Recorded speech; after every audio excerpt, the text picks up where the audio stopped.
Thank you so much for joining us today. For those of you who don't know me, again, my name is Rhonda Ducote. I'm the President and Senior Wealth Manager here at Aprim Advisors.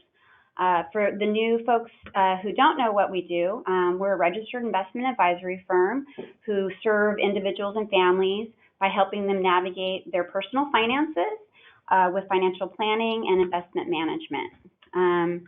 If you all recall, those who joined us last month, we had our virtual webinar on 5 common reasons to update your estate plan with Tiffany Chu. We thought we would expand upon that discussion today about exploring and discovering your living legacy through philanthropy. We will have a brief conversation today about how and why, if you're so inclined to incorporate philanthropy and the different ways available through your estate plan. So Aprim is so excited and pleased to welcome Margo Day. I'm going to read a little bit of her biography today, and then we'll bring her on for a nice discussion today about her journey and success. Margo Day retired from Microsoft after 17 years in the senior level sales leadership position and capping a 34-year career in high technology. Her last role was vice president, leading teams to bring digital learning into classrooms. Helping businesses transform and making a difference in people's lives guided Margo's professional career. Her personal philosophy is love what you do and who you are and live today with a servant's heart. And I love that about Margo. It's a fantastic motto to live by. She invests most of her time in raising funds and advocating for gender equality for women and girls in Kenya. Margo first visited World Vision's work in Kenya in 2009. She then partnered with World Vision to help create the Kenya Child Protection through an education program, which in less than 10 years sparked a new era for communities in the Pokot lands. The program has become the foundation for World Vision's Kenya Big Dream.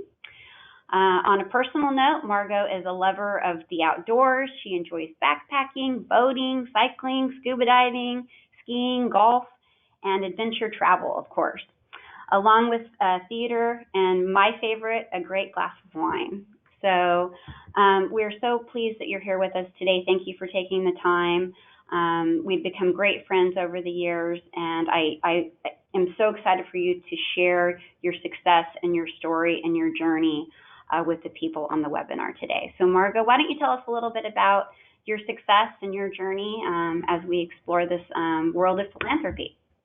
Rhonda, first of all, thank you. And it is quite an honor to be with you and on this call and to talk about this topic, because this is a really important topic, I think, overall for our lives, for our families' lives, and in a way to really think about living a fulfilling life today, as well as doing the right things to set up, upon our passing. So I just thought I would touch real briefly on just who I am at my core, and I'll use just a couple of examples as a youngin that really set a foundation for myself. And the first thing I'll talk about is just briefly that I've had so many people in my life help me along the way. It actually started in 3rd grade. With my 3rd grade teacher. I am an introvert by nature, and as a little kid, I was super shy. Grew up in a family of 5, but my 3rd grade teacher saw this young girl who was really good in math and science, and she gave me an opportunity to do this volcano experiment in front of the entire school, the entire population on Parents' Day. And of course, the experiment came off great, and I got to talk about it in front of this big crowd. So she really gave me this gift of self-confidence and self-esteem. And then as a young person, I was 18 years old, and I was going to a missionary-involved church that wanted to do some medical clinics in South America. And the pastor came to me when I was 18 years old, 1977, if you can imagine. And he said, electronic medical records are going to be the future. Would you like to learn how to program? And I'm like, sure. And so it was myself and 2 other guys from this church, and I learned how to code. And that gave me this gift of, wow, I can create things in life that really don't exist. It's possible to do great things. And that set me off on my high-tech career, which you talked about and touched on in my bio. I spent 34 years in high technology, 17 of which at Microsoft and 17 with a couple of other firms prior. And what I learned through that entire experience is that people are everything. If you really understand the people that are involved in your personal life and your professional life, if you show people the dignity, the respect, genuine and authentic collaboration as you're joining together on an aligned mission of trying to accomplish something.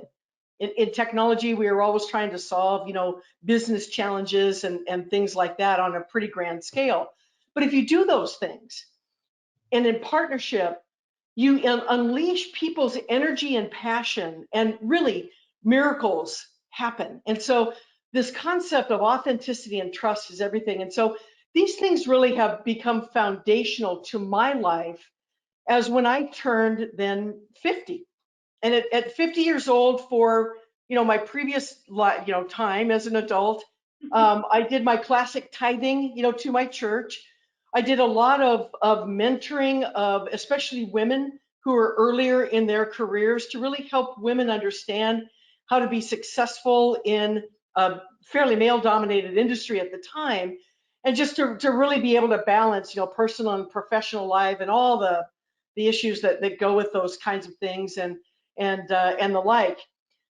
But at 50 years old, I started to feel this like real deep nudge in my soul. Like you've learned a lot. There's a lot that you've garnered, but it's time to do something different and more. And it was a feeling in my soul that I could not get rid of, number one, but more importantly was I really wanted to explore it. And I wanted to be able to, in doing something, be able to show my love and my faith of God and humanity through works that I would do. And so World Vision is one of the largest non-governmental organizations in the world. They work in 100 countries. They happen to be headquartered in the Seattle area. And so I reached out to them because I knew that they're a faith-based organization, but they didn't proselytize. All they wanted to do was to show the love of God. And so I called them up and I said, look, I don't know what I want to do, but I just feel like I need to step into something. I'll go wherever you want me to go. I'll see whatever you want me to see, but I have this passion for the continent of Africa. So can we go there? And so we set up this trip on a vacation, and I gave them 4 days of my time. And I saw these amazing clean water projects that they were doing, bringing water to 60,000 people in these semi-arid areas. I saw all this work that they did with orphaned and vulnerable children, people with HIV/AIDS, and how they would empower those groups. But nothing was really speaking to me at my soul. And finally, the last day of my vacation, they added a trip to a rescue center for girls. And so as we're driving out there, I'm like, what are these girls being rescued from?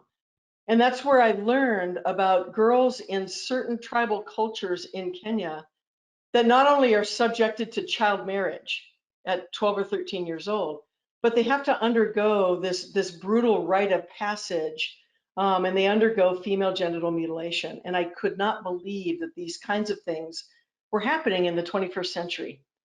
So there I was on the grounds of this primary school, meeting girls that were 8, 9, 10 years old. I mean, if you reflect back to when I talked about Mrs. Belsvik, I was 9 years old at the time, right? And I had such an affinity for these young girls, and here they are, they're telling me these harrowing stories about how they had run away from their families because they did not want to be cut and they did not want to be married because they knew that through education they could have a far better life. But in this area, there was nothing for them. There were no secondary schools, no high schools, there were just elementary schools. And right then and there, when they told me their stories, and then we just started talking, and when I looked into their eyes, I just could see this fierce determination for a better life, but at the same time, this longing to be loved and acknowledged. And my whole world around how I viewed myself and my role in the world came crumbling down. Because right then and there, I realized that I had no choice into what family I was born into. Born in the United States into a family that loved me, right? And that supported me through my education and all of these things. I have this great career. And here I am, and I'm thinking to myself, not only I could have been one of those kids, but more importantly is I knew, just in honesty with myself, that I would not have had the courage to do what these young ladies, these young girls had done at that age. And so I just thought, here I am, I'm a woman of means. What do I do? How do I lean in? And so what's transpired over the last 12 years since that original visit in 2009 has been nothing short of miraculous, where the prevalence rate of child marriage and female genital mutilation in these areas were north of 95%. 9 out of 10, almost 10 out of 10 girls, getting cut. In less than 10 years, because of the work that World Vision has done, and I'll describe that just briefly, um, the prevalence rates have dropped to under 10%. And so Amazing. I know definitively that this is a practice and a cultural norm that actually can transform in less than a generation when you combine access to quality education, which means at times you have to build secondary schools, Hmm. working with the community around alternative rites of passage into adulthood that celebrate culture and cultural norms, but allow them to, forego the harmful practices of like the cut. When you empower families so that they're not reliant on a bride price, a dowry. If I marry my girl off, I'll get 30 cow. Instead, you work with them because they've been in extreme poverty. And now you're building up livelihood and resilience so that they can then move forward in an economically empowered, kind of way. When you do these interventions and then you surround it as well with many stakeholders in a child protection kind of network, you can accomplish these things. And so I'll just tell you, Ron, and this is the story, that you and I talked about when we first met. And here I am now. And it's the reason why I retired early from Microsoft is because I've seen the data. I know that from a data experience and because of the model and the expertise that World Vision has on the ground, that it is indeed possible to change a cultural norm, a very harmful cultural norm. And we've seen now girls that, like, I met at the rescue center in 2009, they're now young women. And many of them have graduated either college or university. Some of them are employed as teachers and lab assistants, with US aid and the like. Some have started their own small businesses. They're starting to get married to men that they love as opposed to an arranged marriage. And so then at the end of the day, if you just think about, several of them are starting to have children, and it just gives me chills to think that these children will never know the reality of child marriage and FGM because of what their mothers did, right? That kind of bravery. So that's my story. And that's what this is. That's kind of how we started our Well, relationship. That's what this is I all about. mean, it really is. I mean, we met a few years back, probably 3 or 4 years ago now. I attended an event with World Vision. I sat in one of your sessions, and I could see how passionate you were about not just Kenya and the programs that they were doing, but my love for Africa. As many of our clients know, it's been on my bucket list for 30 some odd years. I was very fortunate enough this past June to take my family, my 3 boys and my husband, to Africa, and we got to see. We were there for 2 weeks, and we got to see amazing people, and it really puts into perspective and what we take for granted here in the United States to visit a third world country like that. But what really resonated with me with you when I met you was the passion you have for giving. And I think what most people don't realize is that with proper planning, you can give in multiple different ways throughout your life. You mentioned tithing, and most people give to their churches if they're so inclined. But there's so many different ways to give, throughout your life. We're going to touch upon a few of them today. We'll talk about what you've done with your own estate plan and in your financial plan, and how your advisors, set you up to be able to fulfill these dreams of helping the girls in Kenya and far beyond that. So I thought we would take a few minutes just to talk about some of the structural ways that really coincide with our clients and what we talk about with our families that we serve. Is that it all begins with a financial plan. Not everybody's philanthropic, and that's okay. Everybody has their own way, but so many people are, but they really don't know the avenues that are available to them. Most people have a traditional, the first bullet point up here is, traditional living trust and will. That's what Tiffany, too, last month in our last webinar spoke about, how you should always review and make sure that your estate plan is in order, which is your living trust, your wills, your powers of attorneys, and your healthcare directives. And also revisit them every few years because tax law changes, estate plan laws change, and so you should always make sure that they're up to date. Right before we went to Africa this past June, it made me, and I do this for a living all day long, it made me think about, well, wait a minute, I'm taking my entire immediate family on a plane around the world. I should revisit my trust. And it just so happens that Tiffany did restate my trust several years ago. So she is my estate attorney.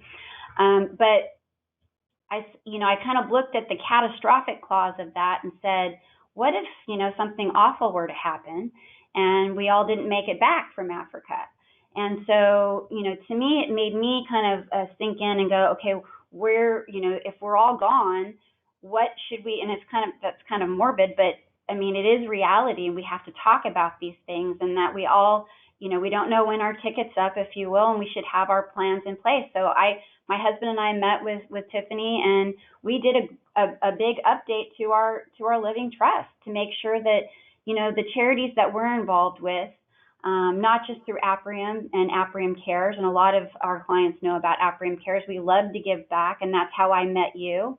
We've partnered with World Vision over the years in building backpacks for education or hygiene, because again, all of these countries around the world, they're in need of, just your basic necessities, toiletries and pencils and pens. And one of the, so again, as I was reviewing our trust, we updated all of that to make sure that the charities that we hold near and dear to our heart, it would flow through to them very easily upon our demise. And so, it was a very quick process. We got our signatures notarized and everything was done. And that's how traditionally people have given, to charities. If you give a little bit while you're alive, but pretty much most people give upon their death. And what I want to talk about today is that's fantastic if you give after you pass. But what I want to talk about a little bit today with you is things that we can do, or maybe strategies and different types of strategies that you can incorporate into your estate plan while you're alive, and giving while you're here, and seeing the great work that you've helped contribute to, like you have in Kenya, like you just mentioned. In less than 10 years, look what you've achieved and what you've accomplished, just with your own donations and your own philanthropic goals. So I thought we'd talk a little bit about two different types of trusts today outside of your traditional living trust. The first one is a charitable remainder trust, and this is a trust that's set up for charitable contributions. It's very simplistic. I'm not going to get into the weeds of the crux of it.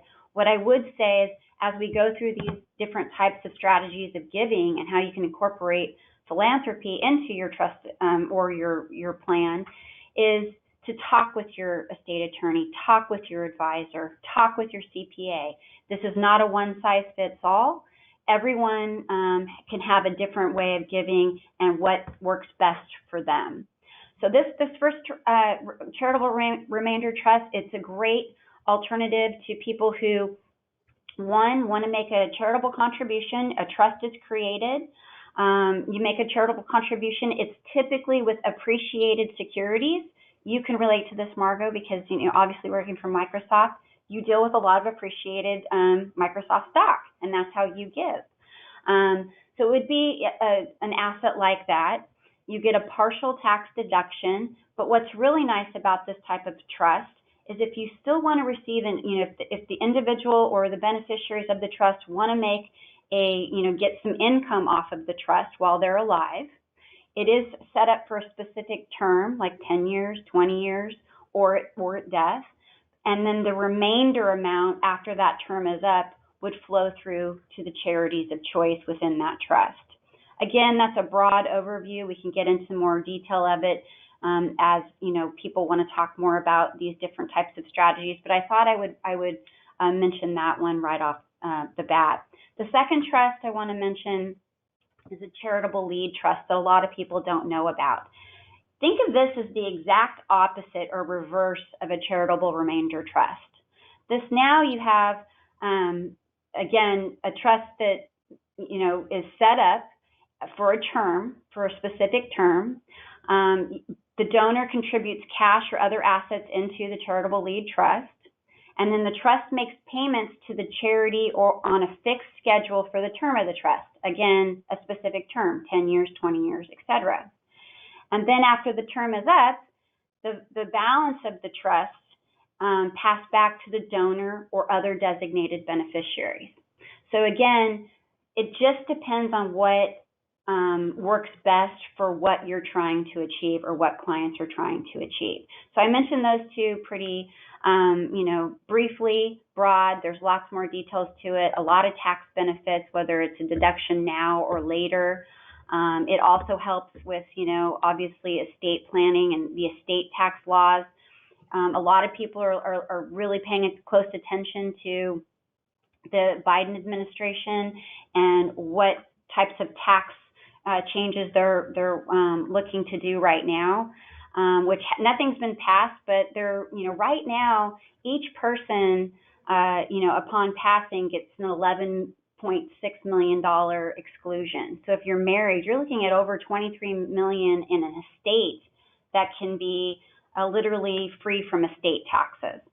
If that changes, they're kind of changing, thinking about and throwing numbers out there that it could go down to about $6 million, which could be pretty, devastating for these estates that have grown enormously over time, especially with appreciated securities.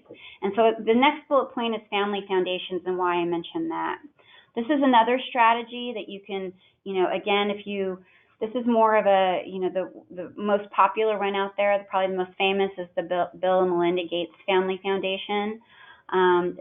These are for people that are uber wealthy, that want to set up some type of business, and this is how you should look at a family foundation, as a business, as a corporation almost, that the family is running, and you run it like a business, and you're giving, people go to work for the foundation, and your job is to, find charities that you want to give to over time. And again, there's a lot of tax benefits to it. There is a lot of expense to this type of giving or this type of foundation. So again, it just depends on what you're looking for and how it can benefit you, but more importantly, the charities that you want to represent and partner with. We have a few clients that have family foundations. They're, again, they work really well. It just depends, again, on what you're looking for. I think this next bullet point relates to you and I a lot. I know that this is part of your overall strategy, Margo, and I'd like you to talk a little bit about why you set up a donor advised fund and how you want to give. I will say that I have one as well, and it's it's basically, it's the most simplistic way to set up an account. You contribute now, you can donate later, it can grow over time, but you still get the tax deductions accordingly. But why don't you comment a little bit about why you chose a donor advised fund for your strategy and how your advisor helped you do that? Yeah, I appreciate that, Rhonda. Thank you, and I did, and because a big part of my compensation at Microsoft actually was the grant of stock, either options or stock grants that vest over time. And I have been invested in the stock market since 1985. My dad had taught me how to invest a little bit, and so I understand what happens with appreciated securities. And so I love the fact that at the times that I knew um, either the market conditions were right or what I had understood publicly of where Microsoft strategy was going, I could make the choice of when I would want to donate into my donor advised fund my appreciated securities, and then avoid the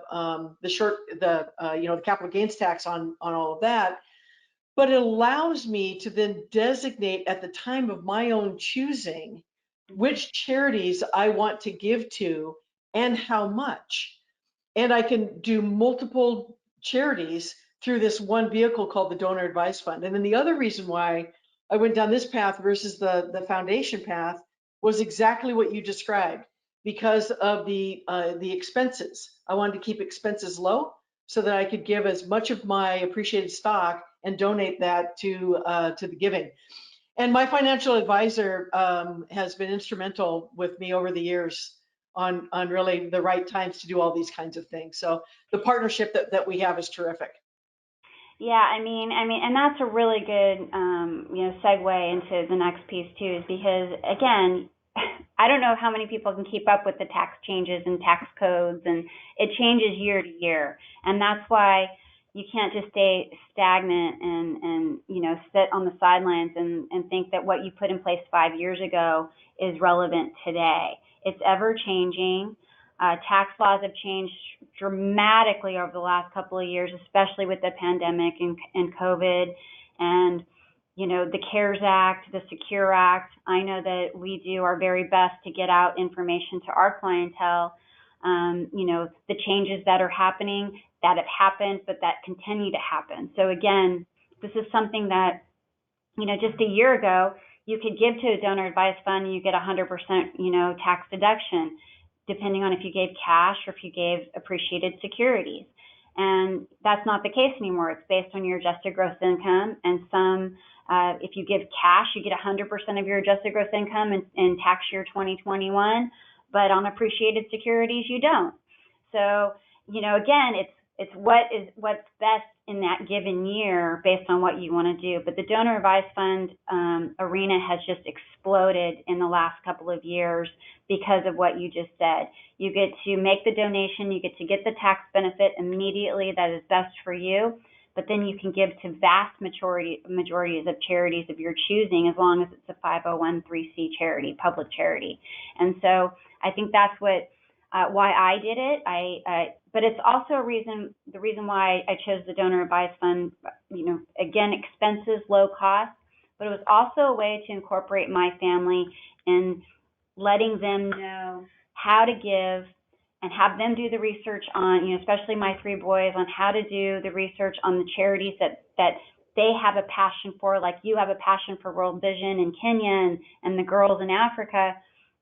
I wanted them to find their love, their passion for giving, and to do the research and to, have a specific amount that they would give on an annual basis through this donor advised fund. So it was a way to educate the next generation to continue on the legacy I want to live, which is giving back to the communities, around us, but also those communities abroad. And that's what this gives you. It gives you the flexibility, the low cost, and the avenue to give without it being, writing a check, and that's the old school way of doing it, writing a check and hopefully it gets there, and then can they cash it, and then the currency exchange and all of that. So again, things have come so far in the giving realm, and so many countries are in need, and so many people are in need. And so I think it's again, why I just resonate to you is your passion about what you're doing and how you want to continue to give, not just while you're alive and see what you've accomplished, but then after you've passed away. And I think that that's an amazing tribute to you, and to share your story is just, I mean, it's uplifting. You inspire people.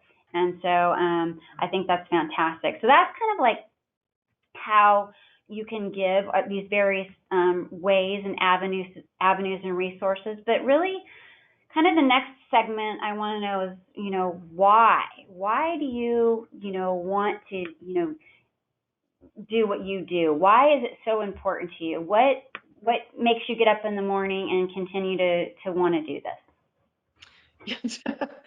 That's a big question. this? And it is, it's a very big question, but it's a very important one. And um, it goes back to, in many cases, that experience that I had in Kenya, where I realized that I had been born into a family of my own choosing that happened to be a great family. And I'm blessed beyond measure with the family that I have. Here is something totally opposite, and these girls also didn't have a choice, but they got this rough road. And so um, I want to be a change maker. I just think that as we, what greater gift and what greater way to live your life than actually to help someone else. It's why we choose to have children. It's why we choose to give. It's why we engage in community. It's oftentimes not about us. It's about our desire, actually, as we go through life, to realize that we have a purpose here on earth. And at least for me, a big part of that purpose is to help other people. And what I've found through this, Rhonda, and it's the thing that actually has blown me away, it's just blown me away, is at 50, so I'm 62, just I forgot to say. So at 50, I thought I had a great life, fantastic family, fantastic friends. My career, I was in, high tech and loved my job, and yeah, the stress and all that stuff, but I loved it and traveled the world, the whole thing, the whole thing. I will tell you today that my life is easily 100 times greater than I ever dreamed it could be, because this measure of joy that you get back, that's not the reason why you give, but it's what happens, is this measure of joy when you see people that, because of you've opened some doors and opened some opportunities, are stepping into a possibility for themselves that would have never been possible had you not opened that door. Had that pastor never came to me in 1977 and said, "Do you want to learn how to code?" I would have never been a high tech executive, right? And so there's this deep joy in that. And then the other thing that I realized, so through my whole life, I've been very private about my philanthropic pursuits and my charities, because I just didn't want to impose or put, it just felt weird to me to do all that. But here's what I've realized, and it took me a little bit of time to actually get over this, was like with this Kenya project. We're striving to end. World Vision has a model and a framework to end child marriage and FGM in less than a generation. That in this current plan that they have to expand it to every place where they work in Kenya, this will affect millions of lives. Yeah. And so I began to realize, and I've seen this, that as I've talked about it and other people have become involved, because they're looking for something too that they may find fulfillment in, and allow them to fulfill whatever interests and passions that they have. If I didn't talk about my philanthropy and what I've seen with this project and other things, I might be denying a person a chance to actually experience this life fulfilling way for them also to engage in making this world a better place. And because of, I think this goes back to then this concept of like people, integrity, authenticity, trust that I talked about before. Um, when I'm looking at projects like this or others, I go deep to really understand like what is it that really gets done, and how does it get done, and what does the data then show, and so that then I feel like I can be a voice with integrity when I say that these prevalence rates have dropped so precipitously and the like. And so the why for me has been, man, it fulfills part of my purpose in life. I've gotten back this immense joy, and then I've realized that part of that joy also is becoming in community with others here, like you and others. That like I feel like I'm in a community, and that just is a beautiful relationship thing as well. Yeah, I love that. I mean, again, it's inspiring. I think it's educational. I think that you've hit the nail on the head in so many different ways. That I think one other thing that I wanted to mention too is, and again that we have in common, and I think that you dealt with it at Microsoft, was we do it here at Apprium through our Apprium Cares, is that we do partner with a handful of different organizations, and we encourage our employees to do the same. And therefore, we match dollar for dollar up to a certain amount for each employee as they give throughout the year as one of their benefits. And it's been so rewarding. And you can talk a little bit about Microsoft as well. It's been so rewarding to see our employees engage and they don't have to do the same charities that the company is doing. They go out and find their own passion like you have. And as long as it's a charity and it's a public charity, then we match dollar for dollar. And it really gets everyone involved. And that we are so blessed to be in a situation of where we're at today, that we live in the United States, that we have the freedoms that we do. And so it's just rewarding as an employer to be able to see these employees just flourish with giving. And I think that that's wonderful. And I think that you and I have had many conversations about how similar, now Microsoft probably to a much larger degree, but again, I thought you could share a little bit about that program there too. Yeah, I'll share about Microsoft, and then I'll do that first, and I'll make it just a quick comment. So yeah, Microsoft, for each employee, they will match up to $15,000 per employee. And so I think now the company, since I've retired, they're over $200 million that through this matching program that they've given. And they actually, if an employee gives time, they will match that employee's hours with $25 per Yeah, hour that goes to the charity. And so I right. would encourage the people on this call or those that might listen afterwards that are business owners Mhm. to think about this employer kind of matching program. And the reason for it is people are looking for purpose in their life and in their work life. Mhm. And what I found at Microsoft, and Ron, I'm sure you found the same thing at Apprium, is that through this kind of philanthropic um, match, an employee can realize their purpose in their life at the time, actually through their employment. And it makes their employment experience far more meaningful than just having, quote, a job. I saw Right. that in spades at Yeah. Microsoft. Absolutely. 100%. Couldn't agree with you more. I think it's been fantastic. So so we're probably about 15 minutes out. I think what I would just like to wrap up with before we go to the Q&A portion of it is, again, this was to be one, inspiring to hear Margo's story, but it's also a way that we believe here at Apprium everyone should have a plan, and if you're so inclined to be philanthropic, to talk to your advisor, whether it's Apprium or someone else, about your plan, and if you are philanthropic, to talk about what avenue is best for you given your circumstances and situation, your tax ramifications, whether you want to involve your family, your company. There's so many different things to talk about, but more importantly, make sure that your trust is up to date, and that you're taking advantage of all tax, consequences and efficiencies that you possibly can. So with that, I know I'm going to bring Josh back on. Hi, Josh. Hello, hello, hello. Okay, as a reminder, if you have questions, feel free to enter them into the questions chat box there in your toolbar.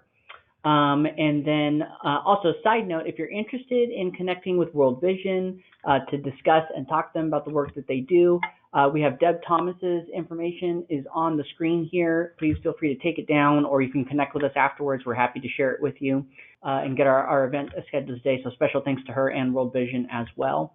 So I'm going to go ahead and I'm going to drop the screen off here just to get everybody big screen. Let's see here. Okay. So just to kind of get in fact, this is probably a great question, based off the sign off there. One of the questions that came through and this is really to you, Margo, what kind of led you to choose to work with World Vision? Yeah, actually, that's a great question. And the reason why I have supported them for now the last 12 years is their intelligent, sustainable approach on how they do their work. When they go into a community, they will go in. They need to be invited in, and they'll go in for a 10 to 15 year period of time. And the other thing I need to mention is that World Vision has operations in all of the countries where they work. So these are Kenyans, in the case of Kenya, that go and work at World Vision in Kenya. So we're talking about this is a local work. First of all, they'll go in and embed in a community for 10 to 15 years, agree on, priorities with the communities on what they want to accomplish to help lift out of these areas of extreme poverty. And then they'll think about things from a systems perspective, like in the case of child marriage and FGM that I mentioned. You have to do a number of things in order to actually progress people through so that they realize the future can be far better than the past. So they'll take a holistic approach. It's community engaged, it's community centered.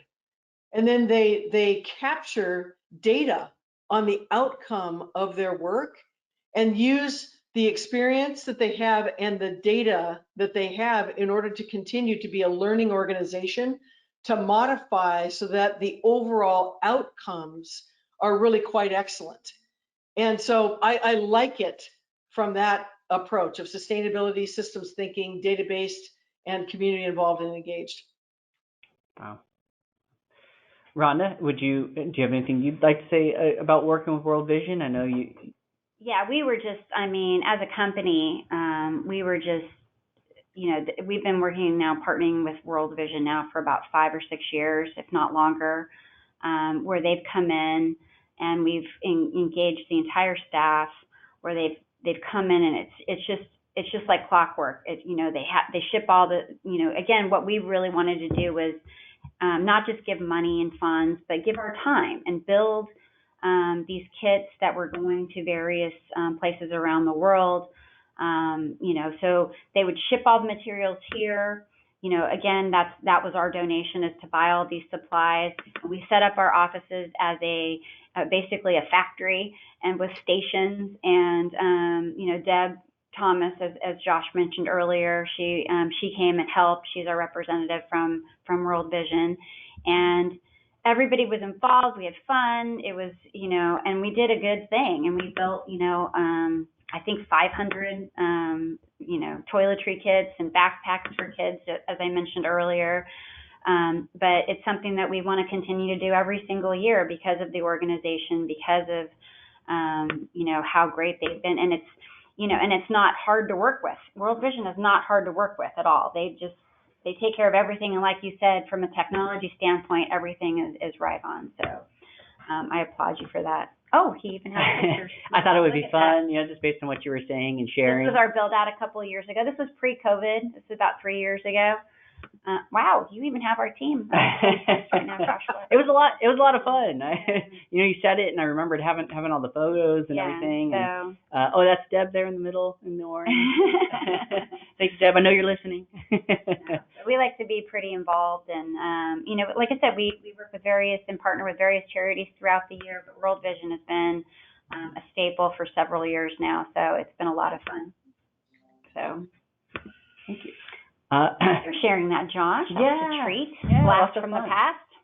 So I think this one's going to kick back to you, Rhonda. I don't know how deep in detail you wanted to get on it, but there was a question that came in just kind of discussing islets and what we think of the strategy. Islets are definitely a little bit more complex strategy. It's an irrevocable life insurance trust, and it does. It's for certain people or families that have an estate planning problem where you use life insurance to either factor in to reduce your estate, and then the life insurance policy comes to you tax-free. And again, you can use it for various options. So yes, it's still viable. A lot of people have used it. A lot of our clients have the term as an islet. But again, it's an irrevocable life insurance trust that gives money tax-free that's not part of the estate upon death. And that really takes care of estate taxes and gives you more leverage to give if that's what you're so inclined to do. Good. This could really go out to either one of you, whoever wants to field it. The question came in on what are your thoughts regarding today's conversation and tithing? Can you say that? I mean, about tithing. We mentioned that earlier on. I'll just give you, we have lots of clients and lots of us as employees of Aprim who tithe and give to their churches or in any various way. So I think it's such a personal thing that you're so inclined to do. I keep using that phrase, but it's something that you want to do. Usually when you give to a church or an organization like that, again, it is a charitable contribution or donation, I should say. And it falls in line with, you could use it through your living trust, a donor advised fund, and give to your church in that regard. I don't know if you want to. Yeah, maybe I'll just add a couple of things in that way. For those of you that don't know, a tithe is 10% of your income, and I mentioned I had done that for years. But as I have aged and as my securities have continued to grow, I've got a portfolio outside of just Microsoft because of my financial advisor. You just realize that like, if you can do good now, why would you wait? And so I just decided not to be constrained by the 10%, but rather just follow my heart and follow my passion, like we talked about before. I will tell you that I've had great conversations with my financial advisor, and then my partnership with my CPA has just been tremendous. And we go through all kinds of different spreadsheet models of, well, what if I wanted to do this? What if I wanted to do that? What are the tax implications? As you were talking about before, Rhonda, especially with the tax law changes over the last couple of years, that really, if you can be informed and be very intelligent about the path that you want to go down and the way that you give, you actually can take the assets that you have and really maximize them for doing good. But the stock market and Microsoft stock has been very good to me, and it just got to the point of a little bit. I'll just kind of use the word. The appreciation has also almost been ridiculous, and so as I was doing my consultation with my advisor once a quarter, I just was like, I don't want to leave this amount of money later when I die, because I'm not planning on dying anytime soon. So what if I took a chunk, and what we agreed to was about $1.5 million. What if I took a chunk and then used it as a way to encourage others to give if I did a match. And so then I talked to my CPA about then, should I do this in appreciated security? Should I do it in cash? And we ran like 8 different models on all of this. And so the point is informed giving with the professional services that you have access to.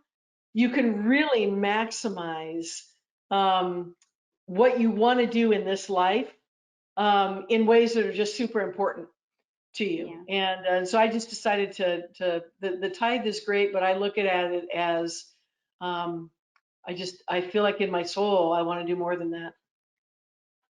Well, I look forward to see what else you have to do in this life. So I'll be on your tail, following you along the way. But I think this is a good place to end it. I just can't tell you how much I appreciate you taking the time to share your story, your journey, your success, and all of the ways that you give, with us today. You inspire me, you inspire my staff, and I hope you come back and visit us again soon. And maybe we'll see you in Africa and have a nice glass of that African wine that I loved so much while I was there. So yeah, let's do it. And again, Rhonda, it's just and Josh as well. Like it really is an honor to be on this call today, and it is a blessing beyond measure to know you and know who you are, know what your hearts are, and just to be in community with you. So thank you so much. Thank you. Thank you, Margo. Well, thank you everybody for listening today. We really appreciate your attendance. We are going to be having our next webinar next month. It's not going to be on such a great topic like it was today, an inspiring topic, but it is going to be on inflation with our investment team. So I hope that be on the lookout for that invitation in the next few days. But if you have any questions for us, again, I'm going to leave you with, if you want to review your trust, your estate plan, your financial plan, and incorporate philanthropy in your plan, talk to your CPA, your estate attorney, and your financial advisor.